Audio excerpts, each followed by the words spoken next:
नमस्कार, VIP news में आपका स्वागत है। आपके साथ हाजिर हूं मैं कंचन। बीजेपी के प्रदेश अध्यक्ष दीपक प्रकाश को किसान हित में धरना देना महंगा पड़ गया है। बीते दिन किसानों के बकाये के मसले को लेकर उन्होंने खेत में ही धरना दिया था, जिस पर अब प्राथमिकी दर्ज की गई है। उन पर आरोप है कि उन्होंने 18 जून को किसानों के बकाया मसले पर नाजायज तरीके से कांके में यहां पर मजमा लगाया था। अब इसी पर बीजेपी के प्रदेश प्रवक्ता है प्रतुल सहदेव, जिन्होंने कहा कि सरकार प्रतिपक्ष की आवाज को दबाने के लिए शासन व्यवस्था का दुरुपयोग कर रही है। राज्य सरकार को हमारे प्रदेश अध्यक्ष माननीय श्री दीपक प्रकाश जी का इतना खौफ है कि वो जब भी आंदोलन के लिए निकलते हैं तो सरकार उनके ऊपर फर्जी मुकदमे करके उनको रोकने की कोशिश करती है। इससे पहले उनके ऊपर देशद्रोह का एक फर्जी मुकदमा किया गया, जिस पर हाईकोर्ट ने किसी भी पीड़क कार्रवाई करने से रोक लगा दी। इस बार वो किसानों के हित में खेतों पर उतरे तो राज्य सरकार ने घबराकर फिर से एक फर्जी मुकदमा कर दिया। पर राज्य सरकार भूल जाती है कि हम राष्ट्रवादी पार्टी के सदस्य और हमने दशकों से ऐसे फर्जी मुकदमे देखे हैं और हमारे प्रदेश अध्यक्ष जी को रत्ती भर फर्क नहीं पड़ता ऐसे फर्जी मुकदमों से। हम लोगों ने जो किसानों के हित में आवाज उठाई थी, इस आंदोलन को अंजाम तक पहुंचाएंगे और हमारे प्रदेश अध्यक्ष जी के नेतृत्व में ही ये आंदोलन चलता रहेगा। देखिए, कसूर इनका नहीं है। जो इनके नेता हैं प्रधानमंत्री जी, जब वही कोरोना गाइडलाइन का उल्लंघन करेंगे तो इनसे हम क्या उम्मीद कर सकते हैं। देखते नहीं थे, रूम में बैठते थे तो मास्क लगा के रहते थे और रूम के बाहर लोगों के भीड़ में मास्क उतार के रहते थे। खेत पर आप तो पहले तो आप खेत पर गए नहीं, आप दरी बिछा के धरने पर बैठे। कोरोना गाइडलाइन का अगर अनुपालन नहीं करिएगा तो मैं तो समझता हूं कि जिला प्रशासन ने सिर्फ FIR किया है।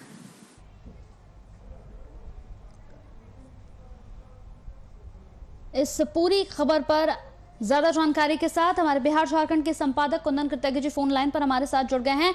कुंदन जी, बीजेपी के प्रदेश अध्यक्ष दीपक प्रकाश को किसान हित में धरना देना काफी ज्यादा महंगा पड़ गया है। राज्य सरकार ने जो फैसला लिया है वो कितना न्याय संगत लगता है?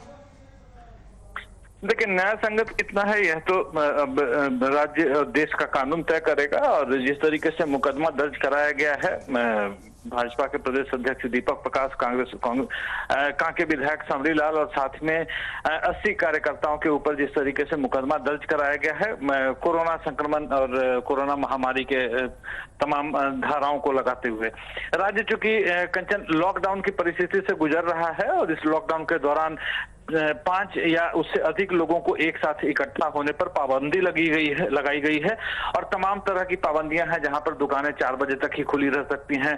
4 बजे के बाद सड़कों पर सन्नाटा पसर जाता है। तो इन परिस्थितियों में अगर किसी तरीके का धरना प्रदर्शन या बाकी किसी तरीके के राजनीतिक कार्यक्रमों का आयोजन किया जा रहा है तो वह कहीं ना कहीं कोरोना महामारी के शर्तों का उल्लंघन है।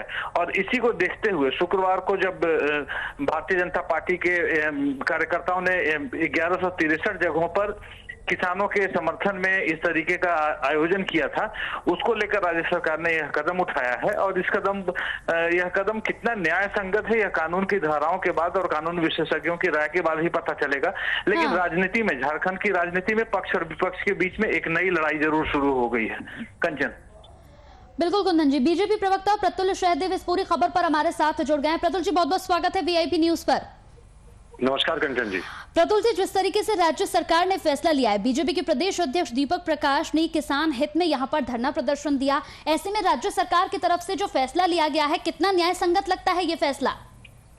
देखिए, राज्य सरकार हमारे प्रदेश अध्यक्ष माननीय श्री दीपक प्रकाश जी से बहुत खौफ खाती है। इससे पहले भी उनके ऊपर एक फर्जी देशद्रोह का मामला दर्ज कर दिया था, जिस पर हाईकोर्ट ने रोक लगा दी और इस पूरे मामले को बड़ा आश्चर्य व्यक्त किया कि देशद्रोह का मामला कैसे बनता है इस पे। तो ये फर्जी मामला कोई नई बात नहीं है। आज दूसरा इन्होंने मामला दर्ज कर दिया कि महामारी एक्ट और तमाम धाराएं लगाकर दीपक प्रकाश जी जो किसानों के समर्थन में खेतों में उतरे थे, सिर्फ उनके ऊपर नहीं, हमारे सैकड़ों नेताओं और कार्यकर्ताओं के ऊपर भी फर्जी तरीके से मुकदमा कर दिया। देखिए, जिस तरह कांग्रेस ने पेट्रोलियम पदार्थों की वृद्धि को लेकर धरना दिया था राजभवन के सामने, उस समय सारे कांग्रेस के मंत्री, विधायक और नेता निषेधाज्ञा का उल्लंघन करते हुए 144 हमेशा लगा रहता है राजभवन के आसपास, उन्होंने धरना दिया था। और उस समय महामारी एक्ट कहाँ चला गया था? उस समय इनके ऊपर क्यों नहीं मुकदमा हुआ? देखिए, प्रशासन और शासन को निष्पक्ष तरीके से काम करना चाहिए। आज उनकी सत्ता है, कल हमारी होगी, लेकिन प्रशासन और शासन अलग अलग चश्मे से पूरी चीज को देखता है।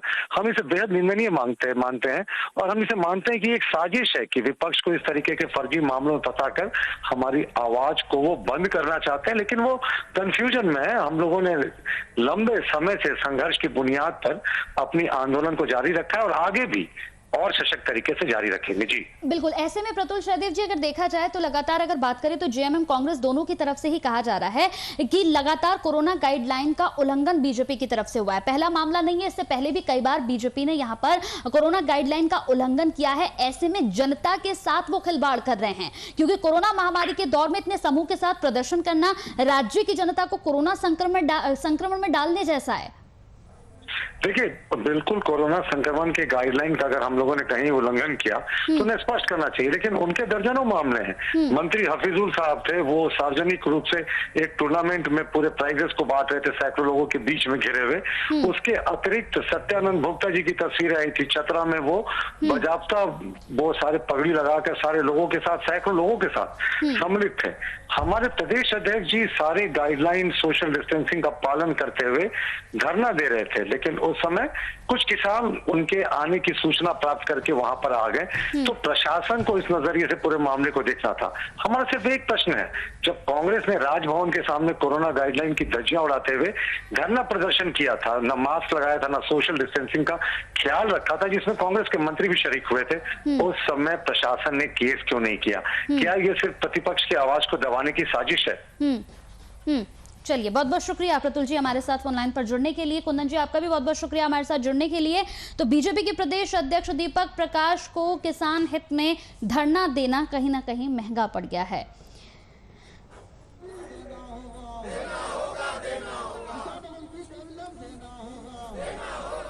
तो इस पूरी चर्चा में हमारे साथ प्रदीप सिन्हा जी, बीजेपी प्रवक्ता, सीधा जुड़ गए हैं। उनसे इस पूरी खबर को लेकर चर्चा करेंगे। प्रदीप जी, बहुत बहुत स्वागत है वीआईपी न्यूज पर आपका। जी धन्यवाद जी। प्रदीप जी, जिस तरीके से यहाँ पर बीजेपी के प्रदेश अध्यक्ष को धरना देना महंगा पड़ता हुआ नजर आ रहा है, साफ तौर पर देखा जाए तो राज्य सरकार ने यहाँ पर लगभग 80 लोगों के खिलाफ मुकदमा दर्ज किया है। कितना न्याय संगत लगता है ये पूरा फैसला राज्य सरकार की तरफ से? देखिए, कहीं ना कहीं राज्य सरकार जो है विद्वेष की भावना से काम कर रही है और आवाज दबाने की कोशिश की जा रही है कि सरकार के खिलाफ एक प्रतिपक्ष होने के नाते जो हम आवाज उठा रहे हैं, सरकार नहीं चाहती कि किसी भी मंच से विरोधी दल इस तरह की आवाज उठाएं, ताकि किसानों के मुद्दे को लेकर हम लोगों ने जो कल प्रदर्शन किया, तो किसान अब जागरूक हो रहे हैं अपने अधिकारों के लिए। उनको उनका पैसा मिलना चाहिए समय से, ताकि जो खरीफ की सीजन शुरू होने जा रही है उसमें किसानों को पैसे के कारण कोई दिक्कत ना आए। लेकिन सरकार का जो रवैया है, आप समझ सकते हैं कि दमनकारी रवैया है सरकार का। और इस तरह के प्रशासन के द्वारा जो कदम उठाए गए हैं, मुकदमेबाजी की गई है, प्रदेश अध्यक्ष सहित अन्य कार्यकर्ताओं पर किया गया है मुकदमा। भारतीय जनता पार्टी इससे न घबराने वाली है न पीछे हटने वाली है। और ये लाख मुकदमे कर लें अपने, आप कह सकते हैं कि अपनी राजनीतिक स्वार्थ पूर्ति के लिए टारगेट कर रहे हैं हमें। तो समझता हूं कि सरकार के इस कदम से न हमारे कार्यकर्ता घबराने जा रहे हैं, न हमारा प्रदेश नेतृत्व घबराने जा रहा है। लेकिन प्रदीप जी, कोरोना महामारी के दौर में इतने समूह के साथ जिस तरीके से प्रदर्शन किया गया है, ये कितना जायज लगता है? क्योंकि कहीं ना कहीं नहीं लगता है कि जनता को कोरोना संक्रमण में यहाँ डालने जैसी बात हो गई है? क्योंकि एक तरफ लोगों से लगातार अभी भी हम अपील कर रहे हैं कि सोशल डिस्टेंसिंग आप बनाए रखिए, क्योंकि कोरोना गया नहीं है, यहाँ रफ्तार थोड़ी सी कम जरूर हुई है। ऐसे में इतने समूह के साथ प्रदर्शन करना कितना जायज लगता है आपको? देखिए, मैं समझता हूँ कि राज्य सरकार का जो प्रशासन है उसको निष्पक्ष होकर कार्रवाई करनी चाहिए। कोई एकाध अगर आप अवसर गिना सकते हो जब प्रशासन ने निष्पक्ष कार्रवाई की हो, मैं समझता हूं कि ऐसे मौके बहुत कम आए। आपको महज एक माह पहले की बात याद दिलाना चाहूंगा कि 18+ का जब वैक्सीनेशन शुरू हुआ था, राज्य के मुख्यमंत्री उस समारोह का उद्घाटन करने गए थे। और मैं समझता हूं कि आपके पास भी सारी चीजें होंगी फुटेज के रूप में। उस वक्त करीब 12-13 लोग मुख्यमंत्री के इर्द गिर्द खड़े थे। कहीं कोई सामाजिक दूरी का पालन नहीं किया गया और कई लोगों ने तो मास्क भी नहीं लगा रखा था। तो प्रशासन को अगर तत्परता दिखानी थी तो उस वक्त पर भी दिखाना चाहिए था। लेकिन सिर्फ बीजेपी के लोग ही अगर इनको दिखते हो मैं आपको, चूंकि मैं अपने फोन से ऑनलाइन जुड़ा हुआ हूँ, नहीं तो मैं आपको एक तस्वीर दिखाता, अभी पिछले महीने की 15 मई की तस्वीर दिखाता। फुरकान अंसारी जामताड़ा में कोरोना संक्रमण के दौरान जब पूरे पीक पर था राज्य में, एक सभा को संबोधित कर रहे हैं और वहां कोई सोशल डिस्टेंसिंग नहीं, ग्रामीण आपस में सट के बैठे हुए हैं और फुरकान अंसारी अपनी बात रख रहे हैं।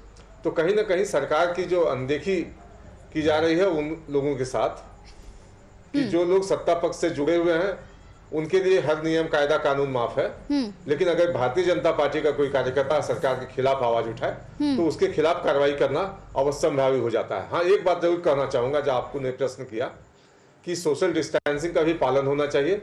ये हम भी मानते हैं कि कोरोना संक्रमण अभी पूरी तरह से नहीं गया है और इसका पालन हमारे कार्यकर्ता करते हैं, लेकिन जब आप समझ सकते हैं कि जब कहीं कोई धरना प्रदर्शन हो रहा हो तो उत्साह में कई कार्यकर्ता ऐसी गलतियां कर बैठते हैं जब आपको लगेगा कि कहीं ना कहीं कोरोना के जो गाइडलाइंस है उसका उल्लंघन किया जा रहा हो।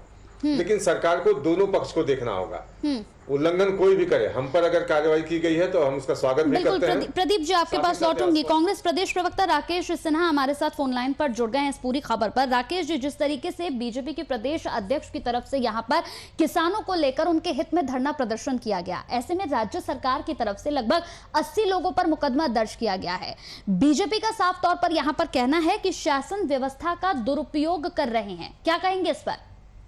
नहीं, देखिए, सबसे बड़ी बात है कि अब इस मामले पर भी राजनीति नहीं होनी चाहिए। ये एक मैसेज देने वाली बात है। आप देखें किस प्रकार सरकार की ये गाइडलाइन है कि कोरोना काल में किसी भी प्रकार की राजनीतिक रैली, धरना, प्रदर्शन, तमाम चीजों पे रोक लगी हुई है। और उस रोक के उपरांत भी अगर इस तरह का कार्यक्रम होता है, वो भी बिना सोशल डिस्टेंसिंग के, बिना मास्क के। आप देखें कि जो फुटेज आया है वो फुटेज आपके पास भी होगा कि जब वो प्रदर्शन खेतों में चल रहा था तो ना कोई किसी के पास मास्क था और ना ही सोशल डिस्टेंसिंग का पालन हो रहा था। उसके बावजूद राज्य सरकार का गाइडलाइन का भी ये खुल्लम खुल्ला उल्लंघन था। इसमें ये गाइडलाइन साफ दिया गया है कि कोरोना काल के दौरान किसी प्रकार की जो है धरना, रैली की परमिशन किसी को नहीं दी जाती। जब यहाँ शादी और ब्याह में 11 लोगों का परमिशन है, उसके बावजूद आप 70 से 80 लोग लेकर के आप धरना पर बैठ रहे हो। तो अगर इस पर अगर प्रशासन ने एक्शन लिया है तो हमें लगता है कि ये कोई राजनीति का मुद्दा नहीं है, बल्कि भारतीय जनता पार्टी के लोगों को भी ये समझना होगा कि हर बात पे राजनीति नहीं होती, हर चीज पे राजनीति करना उचित नहीं है।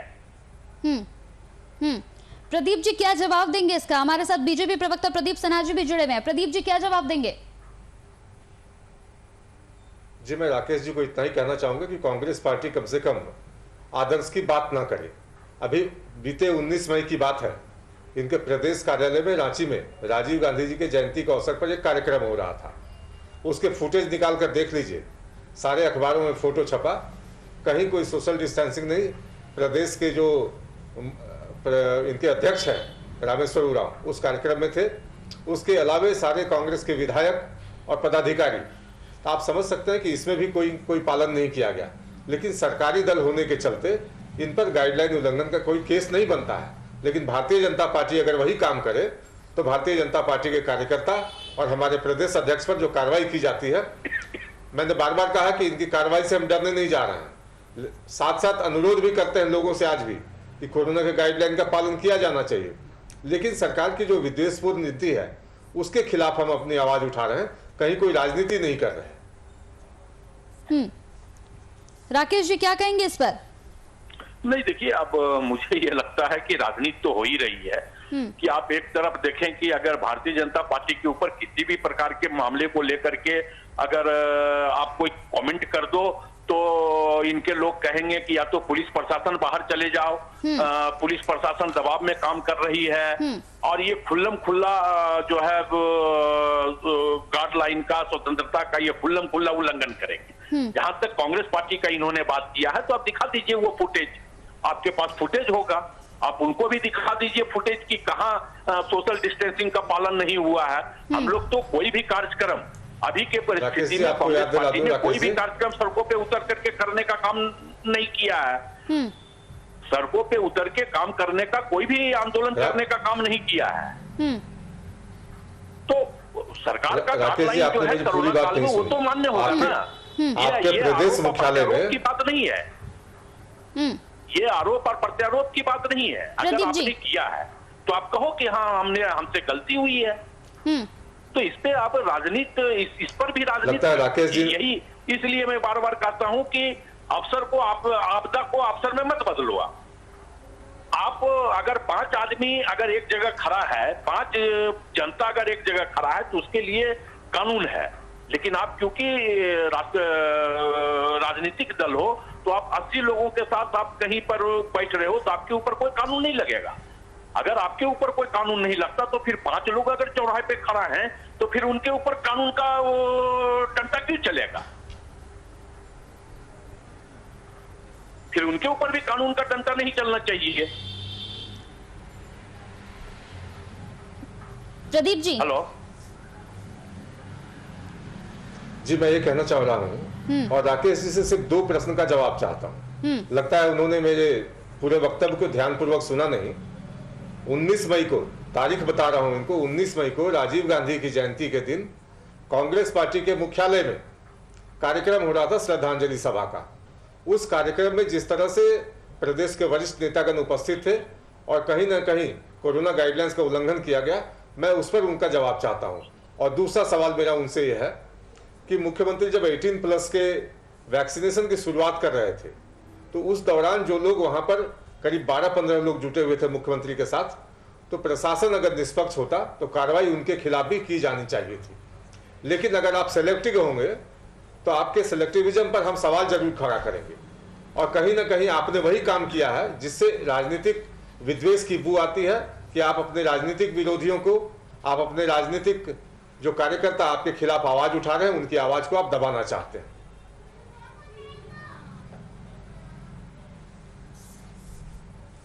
इन 2 प्रश्नों पर मेरा जवाब दिलवा दीजिए आप। राकेश जी क्या जवाब देंगे?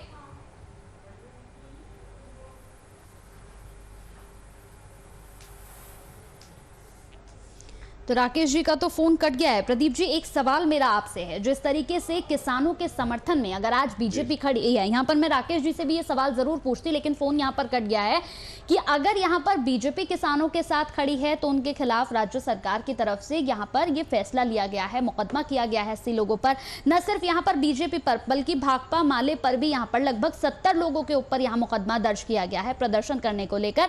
लेकिन अगर कांग्रेस यहाँ पर बढ़ती महंगाई को लेकर प्रदर्शन करती है तो उन पर किसी तरह से कोई नियम कानून यहां पर लागू नहीं होता है। जी, मैं भूल गया था उस बात को। अभी विगत दिनों इन लोगों ने पेट्रोल और डीजल की बढ़ती कीमतों को लेकर हर पेट्रोल पंप पर प्रदर्शन किया था। उस वक्त भी तस्वीरें छपी थी।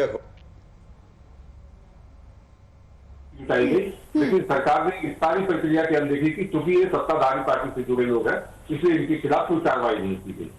तो मैं प्रश्न यही खड़ा कर रहा हूं कि राज्य सरकार जो है विद्वेष की भावना अपने राजनीतिक विरोधियों के खिलाफ कार्रवाई कर रही है और कहीं ना कहीं सरकार का यह कदम उसके लिए आत्मघाती है, क्योंकि राजनीतिक दल के जो कार्यकर्ता होते हैं, मैं समझता हूँ राजनीतिक जीवन में जो लोग लंबे समय तक काम करते हैं वो जन समस्याओं को लेकर किए जाए आंदोलन के दौरान जो उन पर मुकदमे होते हैं उससे वो घबराकर पीछे नहीं हटते, बल्कि उनका आत्मबल और मजबूत होता है और पूरी मजबूती के साथ हमारे कार्यकर्ता, हमारे नेता इस लड़ाई को आगे भी जारी रखेंगे। लेकिन एक बात जरूर आपको आश्वस्त करना चाहूंगा कि अगर कहीं भी थोड़ी सी भी गलती हुई होगी कोरोना गाइडलाइन के पालन में, तो आगे से हम उसका निश्चित रूप से पालन भी करेंगे और सरकार को आईना भी दिखाएंगे कि आपके कार्यक्रमों में किस तरह से उल्लंघन किया जाता है। और अभी जो फुटेज की बात कर रहे थे, मैं निश्चित रूप से फुटेज आपको दिखा देता। अगर अपने फोन से मैं कनेक्ट नहीं होता तो निश्चित रूप से आपको फुटेज भी दिखा देता। मैंने शो शुरू होने से पहले वो तैयारी करके रखी थी कि आपको फुरकान अंसारी का फुटेज मैं दिखाऊंगा, लेकिन अगली बार कभी मौका लगा तो निश्चित रूप से वो अवसर भी आपको मैं दूंगा कि आप लोगों को दिखा सके किस तरह से सरकारी दल से जुड़े लोग गाइडलाइन का न सिर्फ उल्लंघन करते हैं बल्कि सरकारी दल होने के नाते प्रशासन को धौंस भी दिखाते हैं। राज्य सरकार की तरफ से जिस तरीके से ये पूरा फैसला लिया गया है यहाँ पर प्रदीप जी, तो आगे की आप लोगों की तरफ से क्या कुछ रणनीति होगी इस पर?